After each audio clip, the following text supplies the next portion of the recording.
Hola, buen día. Les damos la bienvenida a nuestro programa Radio Empresarial Querétaro. El día de hoy tenemos a dos invitados muy especiales.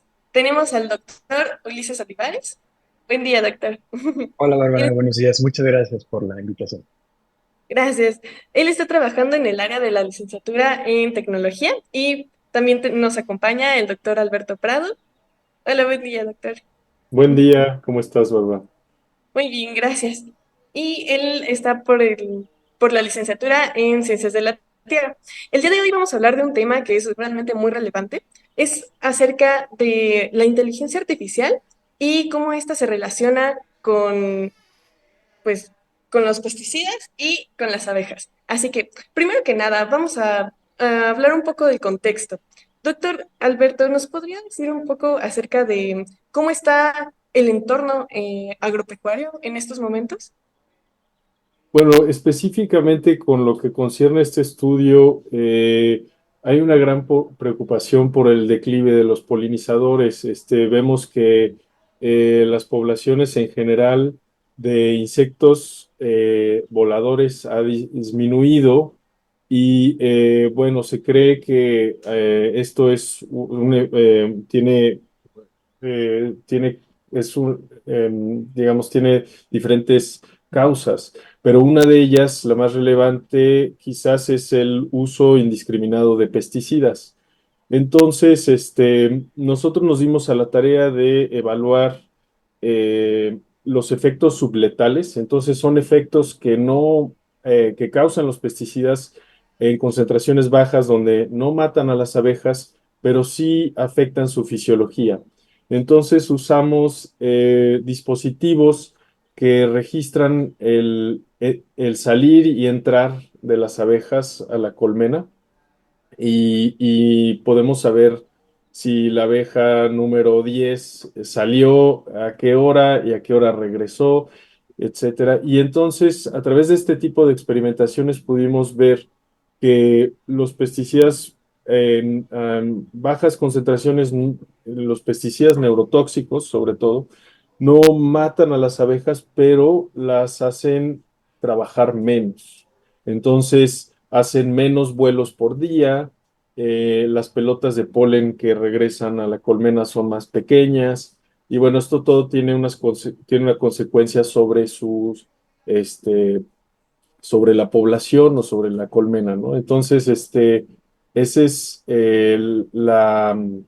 digamos, la entrada a este estudio del que les vamos a practicar. Esa es como la antesala, vamos a decir, en donde nos damos cuenta que los pesticidas neurotóxicos están afectando el comportamiento de las abejas y que las abejas trabajan menos. Aquí. Y bueno, justamente también es importante recalcar que las abejas son un elemento fundamental en el ecosistema. ¿Nos puede platicar un poco más acerca de qué papel es el que juegan las abejas? Claro, bueno, existen alrededor de 20.000 especies de abejas en el mundo. Y ellas, por su biología, se alimentan de polen y de néctar, o sea, todo su alimento viene de las flores. Y entonces, al alimentarse de las flores, pues son los polinizadores, son uno de los polinizadores más importantes. La abeja doméstica, que es la que todos conocemos, la que produce la miel, es utilizada a nivel mundial como polinizador para muchos cultivos. Entonces, el que degradando el ambiente al punto de dañar las poblaciones de abejas domésticas y salvajes, pone en riesgo nuestra seguridad alimentaria, porque no tenemos suficiente polinización de calidad. Exacto. Y yo creo que también es preciso destacar que el impacto que están teniendo todos todos los fertilizantes, pero en este caso los pesticidas, también afectan al entorno. Entonces, ¿eso a qué nivel nosotros podemos dimensionar la afectación?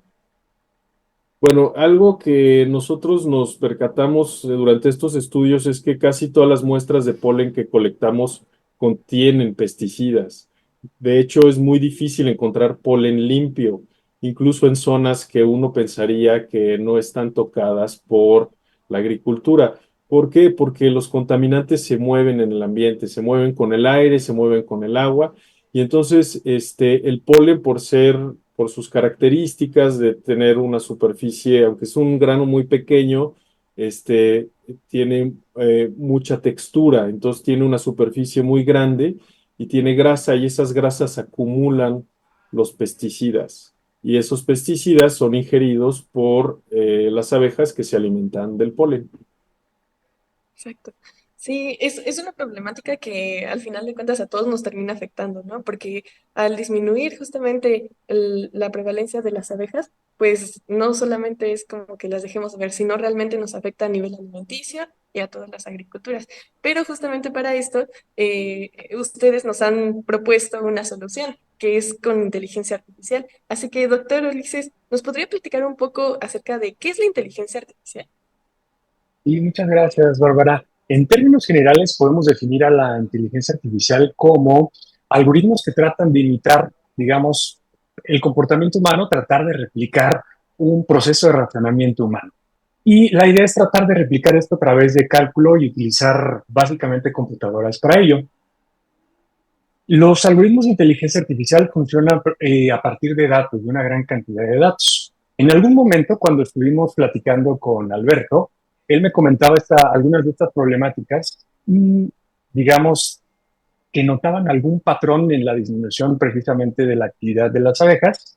Y una de las pláticas que tuvimos, bueno, si podemos tratar de detectar esto de forma automática utilizando algunos algoritmos que nos permitan detectar en tiempo real la presencia o la ausencia de pesticidas, va a ser muy útil porque nos podría ayudar a saber cuál va a ser la salud de esa colonia de polinizadores, específicamente de abejas. Y a partir de eso surgió un proyecto en colaboración entre los dos y l'INRAE, que está en Francia, un centro de investigación francés, y surgió la idea de elaborar una propuesta para desarrollar un algoritmo que nos permitiera precisamente detectar pesticidas en tiempo real. Entonces, es un problema muy interesante porque tiene un impacto bastante grande y nos permitió plantear una solución bastante útil que al día de hoy nos permite detectar el 99% de aquellas abejas que han sido expuestas a pesticidas. Es decir, tiene una precisión bastante alta. Es un estudio que acabamos de publicar recientemente, el doctor Prado y nuestros colaboradores. La publicación acaba de salir el 24 de mayo, si no me equivoco. Entonces es una publicación reciente que puede consultarse de forma gratuita. Perfecto. ¿Y nos pueden platicar un poco más acerca de con qué otros socios estuvieron trabajando? Claro, Eh, sí. sí, Adelante, Alberto, por favor. sí, bueno, este es una colaboración, como decía Ulises, franco-mexicana. El Instituto Nacional de Investigaciones Agronómicas de Francia tiene una unidad que está dedicada al tema de polinización. Entonces, cuando nosotros, Ulises y yo, les propusimos a ellos esta colaboración, estuvieron muy entusiastas, y ellos son los que han desarrollado la tecnología para registrar los vuelos de las abejas, es decir, saber si la abeja fulanita salió o regresó. Y entonces esos son los datos que alimentaron el modelo. Eh, bueno, pues ese es platicándoles un poquito de los colaboradores. No sé si quieres agregar algo más, Juli.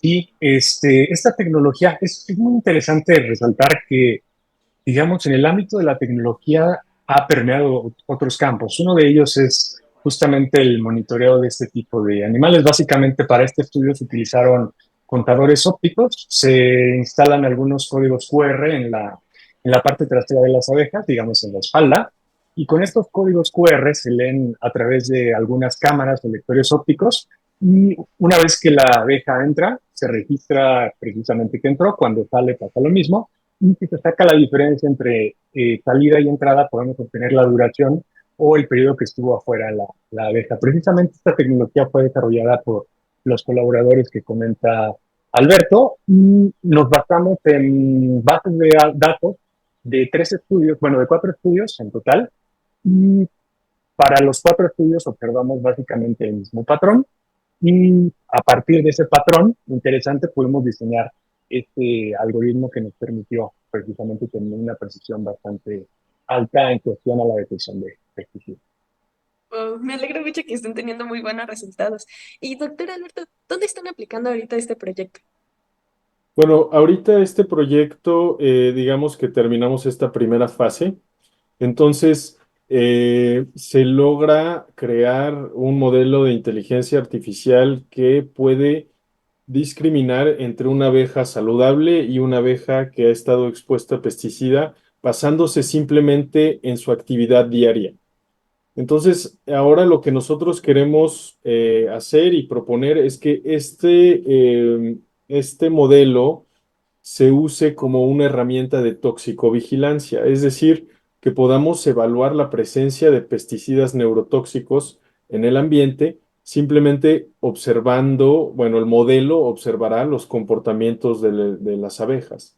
Entonces, esta herramienta podría ser útil en diferentes ámbitos. Para los apicultores, obviamente sería una herramienta interesante, pero también para agencias de medio ambiente que quieran monitorear la salud de un ecosistema, esta podría ser una herramienta interesante, en donde no necesitamos un equipo muy costoso para evaluar las concentraciones de los pesticidas que hay en el ambiente, sino simplemente vamos a dejar que las abejas nos digan si hay o no hay este tipo de contaminantes.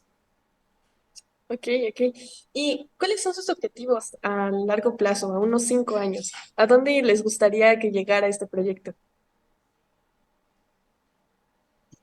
Pues creo que una parte interesante de lo que menciona Alberto, la siguiente fase del proyecto es tratar de implementar esto en una, digamos, en campo, en una implementación real que nos ayude a hacer esta detección en tiempo real y tratar de establecer, digamos, una estrategia de monitoreo en regiones geográficas bastante extensas. Y la idea es que podamos integrar este modelo en dispositivos más pequeños que sean económicos. Un ejemplo de ello puede ser algún sistema embebido, una Raspberry Pi o algo por el estilo, que nos permita disminuir, digamos, el costo de este prototipo para integrarlo directamente en las colmenas y observar en diferentes regiones geográficas. Entonces, esa es una de las, digamos, de las propuestas a futuro que ya estamos comenzando a trabajar por aquí con Alberto. Estamos empezando a montar este modelo que ya fue entrenado para que se pueda integrar en un sistema embebido y haga las detecciones directamente en tiempo real. La idea de esto a largo plazo es que podamos refinar el rendimiento de ese modelo y reentrenarlo con datos nuevos conforme vayan obteniéndose. Entonces, la siguiente fase sería, digamos, coadyuvar a la tecnificación precisamente de algunos apiarios a través de algunos financiamientos que pudiéramos obtener en el camino y tener una estrategia de monitoreo más grande que la que se está haciendo pues, al día de hoy, ¿no? Perfecto. Ok, ok. ¿Y a qué desafíos se han enfrentado a lo largo de este proyecto? Doctor Alberto. Sí, bueno, uno de los primeros desafíos fue conseguir los juegos de datos para entrenar el modelo, porque tenían que cumplir con ciertas características. No todos los estudios se hicieron con o sea, los estudios se hicieron con otros objetivos, ¿no? Entonces los datos no estaban, digamos, homogéneos. Eso fue el primer paso como curar los datos para poder utilizarlos. Y creo que Ulises puede hablarles un poco más de los desafíos de crear o de la arquitectura, de encontrar una arquitectura correcta para un modelo de este tipo. Y claro, con mucho gusto. En general, tenemos diferentes tipos de modelos, diferentes tipos de arquitecturas, y uno de los primeros desafíos, ya lo comentó Alberto, fue la adquisición de los datos. Una vez que ya tenemos estos datos, la idea es tratar de encontrar el modelo adecuado que nos permita extraer los patrones que sean relevantes para hacer esta predicción de si es una abeja sana o es una abeja que ha sido expuesta a pesticidas. Entonces, en este proceso, digamos, se exploran diferentes modelos y el primer desafío es tratar de encontrar las series de datos que nos permitan extraer esos patrones. ¿A qué me refiero con esto?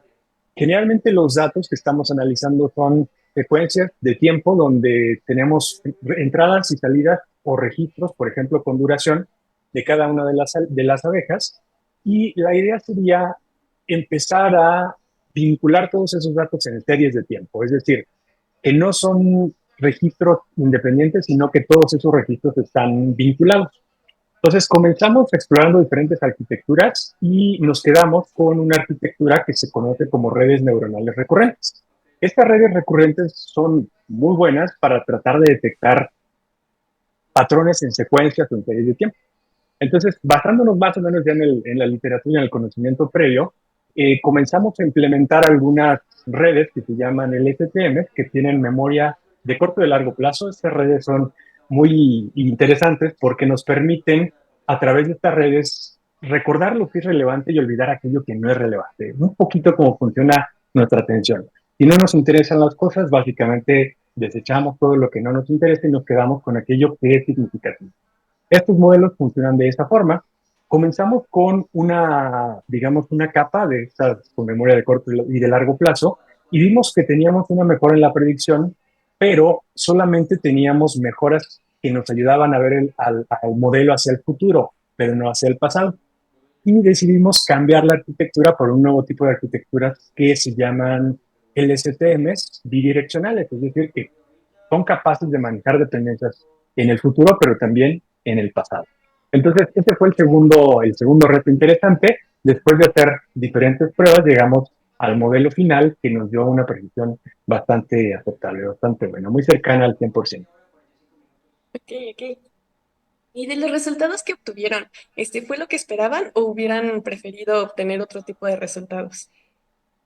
No, yo creo que estuvimos muy contentos con los resultados que obtuvimos porque el modelo logra, o sea, si tiene suficientes registros para una sola abeja, el modelo tiene una precisión o en la predicción o en la clasificación muy alta. Entonces, si nosotros eh, eh, lo usáramos sobre cientos de abejas, podríamos permitirnos ese pequeño error y conocer la predicción global para todas las abejas que tenemos marcadas, eh, si están siendo expuestas a pesticida o no. Entonces, la verdad es que yo la verdad estuve muy sorprendido con la capacidad del modelo de predecir. Nunca pensé que fuera a lograr ser tan alto. Porque Entiendo. obviamente hay mucha variación. Es como casi es cuestión como de personalidad. Cada abeja tiene su ritmo y algunas son más precoces que otras. Empiezan a aumentar su trabajo en el exterior conforme se van haciendo más viejas. Entonces, cada día salen un poquito más de tiempo, cada día hacen más vuelos y eso va aumentando con su vida hasta que se necen y mueren, ¿no? Entonces, ese cambio es diferente, es mucho más alto o más pronunciado para las abejas saludables que para las abejas que están expuestas a pesticidas. Aumentan, pero de manera más lenta. Entonces, y el modelo es capaz de discernir entre una abeja saludable y una abeja expuesta a pesticida alrededor de después de las 2 semanas. A partir de las 2 semanas empezamos a tener muy buenas predicciones. Es decir, necesitamos ver 2 semanas qué está haciendo la abeja para para que el modelo pueda decir, esta es una abeja saludable y esta es una abeja con pesticida o expuesta a pesticida de forma precisa. Uh-huh. Ok, Y y la ahorita pues, expectativa, perdón, adelante. adelante, perdón. Sí, justo como lo decía Alberto, la expectativa inicial fue, digamos, tener una precisión más bajita. En las pruebas iniciales teníamos una precisión como del 72, 73%, y después refinando el modelo, la verdad nos sorprendimos bastante con la precisión final que alcanzamos y en general todas las métricas de rendimiento y pues muy contentos con el resultado y con el trabajo y la colaboración. Excelente. Sí, y bueno, ahorita también me surgió otra duda y también para la audiencia que nos está escuchando. ¿Cuál es la vida útil de una abeja sana? Sí, pues esa es una buena pregunta. Entonces, estamos hablando de la abeja doméstica, ¿verdad? De Apis mellifera, que vive en colmena y estamos hablando de las abejas obreras, que son las que hacen el trabajo de salir a buscar el alimento. Entonces, está muy relacionado, la longevidad está muy relacionada a la cantidad de trabajo que haga una abeja que pueda hacer en el día. Entonces, las abejas de invierno que se quedan más tiempo en la colmena, pues viven más y pueden vivir hasta tres meses, las obreras. En cambio, una abeja de verano que empieza a trabajar muy tempranito, a las 7 de la mañana ya está afuera y trabaja hasta las 7 de la noche y está trabajando como loca todo el día. Esas abejas pues pueden vivir poquito, 3 semanas, un mes, ¿no? Entonces, es la misma fisiología, solo que y hacen la misma cantidad de trabajo pero en diferentes intervalos de tiempo. Súper. Entonces, bueno, sí, eso para contestar, pero por ejemplo, ese es el caso de las abejas obreras. Las reinas pueden vivir varios años, ¿no? Las abejas reinas viven incluso hasta 10 años. Wow. Es bastante. También es muy variable el tiempo. Sí, sí. Ujú. Pero entonces, con los pesticidas, o sea, ¿su vida aumenta o disminuye? ¿O solamente se ve afectado el trabajo? Es muy buena pregunta. Fíjate que hay algunos estudios en donde vemos que los pesticidas las hacen más flojas, trabajan menos y entonces viven más. O sea, digamos que tomas unas abejas de verano, a unas no les das pesticida, a otras sí. Las sanas van a estar trabajando mucho todos los días y las que ingirieron el pesticida menos. Al final de cuentas, ambos grupos hacen el mismo trabajo total, pero las abejas sanas lo hacen una semana antes, entonces te van a vivir 3 semanas, las sanas, y las intoxicadas van a vivir 4. Entonces, eso es algo quizás contraintuitivo, ¿no? Pensaríamos que por estar intoxicadas van a vivir menos, pero no necesariamente, ¿no? Sin embargo, el que hagan su trabajo más lento sí tiene repercusiones muy fuertes para el tema de la demografía de la misma colmena.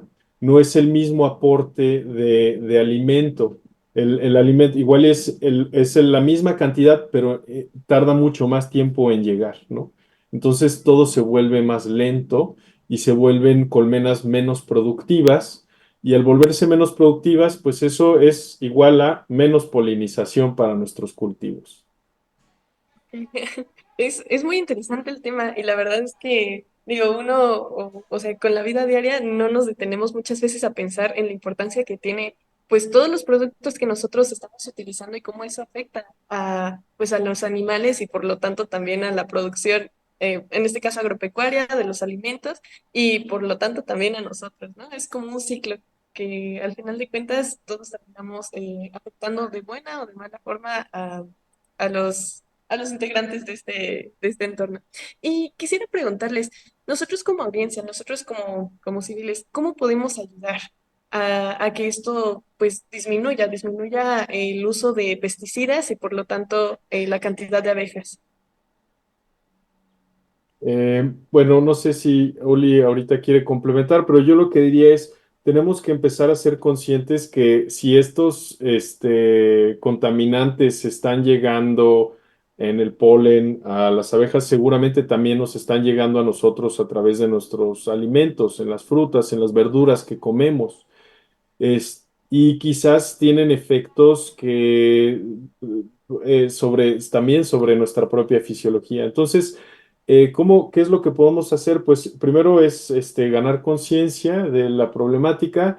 Dos, quizás exigir que haya más trazabilidad en los productos que se utilizan para producir nuestros alimentos. En México, la verdad es que nuestra reglamentación es relativamente laxa al respecto. eh, y solamente nos preocupamos de evaluar las concentraciones de pesticidas en lo que va para exportación, porque sabemos que si llevan concentraciones muy altas de pesticida, lo que va para exportación, no lo van a regresar. Pero no tenemos controles internos, nos faltan controles internos donde haya agencias del gobierno que se dediquen a estar pendientes de lo que estamos ingiriendo, lo que estamos comprando. Entonces, ese es un punto. Y creo que tenemos que también estar dispuestos a pagar el peso extra por la fruta y la verdura producida de forma orgánica, de forma, digamos, sin el uso de estos químicos. Uli, no sé si tienes algo más que complementar. Sí, pues nada más eso, estar conscientes de básicamente que sí, este problema afecta no solamente a las abejas, sino es un problema generalizado que está en nuestro ambiente. Algunos efectos ya se han estudiado en seres humanos, otros los desconocemos. Seguramente saldrán en el futuro o en las siguientes generaciones incluso. Entonces sí estar conscientes justamente de la problemática y para toda la parte de la población de abejas, pues estar conscientes también y tener algunos jardines de polinizadores podría ser bastante útil en nuestros hogares, ¿no? Y siempre que queramos fumigar alguno de nuestros jardines por insectos o algunas otras cosas, pues estemos conscientes del alcance que puede tener eso, incluso para nosotros mismos y para nuestra salud, ¿no? Entonces, básicamente sería lo que tendría que hacer. Ok. Y doctor Ulises, ¿usted cree que en México aquí estamos preparados en cuanto a la inteligencia artificial, toda la tecnología, la innovación? ¿Estamos preparados para nosotros enfrentar este tipo de problemáticas y proponer soluciones? Me parece que se están haciendo muchos esfuerzos por parte de la academia y de la industria, y esta es una problemática que no es nueva, que tiene ya varios años. Y como esta problemática hay muchas otras relacionadas, digamos, con el medio ambiente y la sustentabilidad, me parece que es un hecho, no podemos negar ya que existe un cambio climático, sobre todo porque hemos tenido los años más calurosos en la historia moderna de nuestro planeta. Entonces, me parece que este es, digamos, uno de los tantos problemas que se pueden resolver con inteligencia artificial.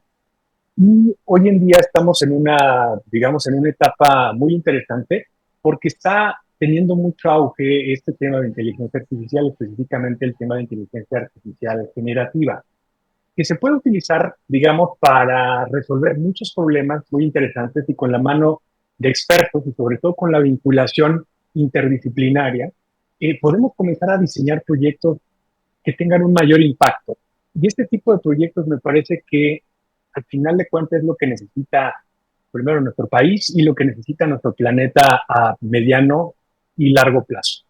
Pero el tema de sustentabilidad me parece que es un tema muy importante que tenemos que tomar todos muy en serio, porque me parece que tenemos, digamos, algunas problemáticas reales y bastante serias hoy en día. Tenemos el tema de agua, por ejemplo, que tenemos una escasez gigantesca ya en nuestro país y en general me parece que a nivel mundial y se pronostican pues, que las lluvias van a ir a la baja en los próximos años y las temperaturas van a seguir subiendo. Entonces, algunos de estos problemas pueden comenzar a caracterizarse y a resolverse con los diferentes esfuerzos que se están realizando tanto desde la academia, desde la industria y también desde el gobierno.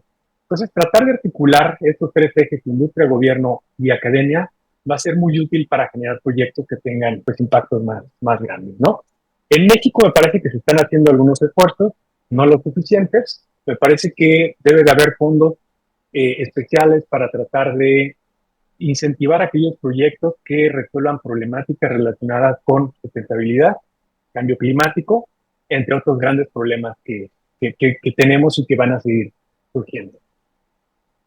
Sí, me agrada mucho esta idea de poder juntar lo que es tecnología con ciencias de la tierra, ¿no? pero, o sea, todo el ámbito, como dice, aplicar la inteligencia artificial para poder ayudar a la sustentabilidad y al medio ambiente. Y digo, la verdad, honestamente, de mi parte, no lo hubiera pensado hace 2 años, ¿no? Sino ya aquí con la ENES, que nosotros podemos ver a un equipo multidisciplinario entre carreras de tecnología, ciencias de la tierra, matemáticas para el desarrollo, órtesis y prótesis. Al final de cuentas, todos somos un conjunto y todos nos podemos apoyar, incluso negocios internacionales también, o sea, para justamente proyectar los proyectos y todo esto. Y bueno, también es hacerles una invitación a toda nuestra audiencia. Aquí en Querétaro se acaba de inaugurar el bloque, que justamente es un centro de innovación y tecnología para que podamos nosotros ir como jóvenes y también otras personas que estén interesadas, industrias, para que puedan ir y buscar, proponer proyectos para que estos pues se puedan desarrollar más. Y bueno, pues muchísimas gracias a ustedes, también a la licenciada Sonia Juárez, que nos permitió este espacio en Conecta UNAM, a Radio Empresarial Querétaro, y a ustedes, doctor Ulises y doctor Alberto, muchísimas gracias por acompañarnos. Gracias Muchas a ti, gracias a Bárbara, ustedes. por el espacio. Sí, creo que es un buen ejemplo de cómo la inteligencia artificial está permeando a diferentes áreas y entre ellas este tema de la toxicovigilancia, ¿no? Entonces, gracias por brindarnos la oportunidad de platicarles al respecto. Claro que sí, muchas gracias también a ustedes. ¿Le gustaría añadir algo más, doctor Ulises? No, nada más agradecerte por el espacio, y bueno, esperemos que este tipo de iniciativas donde se puedan compartir este tipo de proyectos continúen y muy contentos en participar. Muchas gracias y gracias también a ustedes. Hasta luego. Hasta luego. Bye.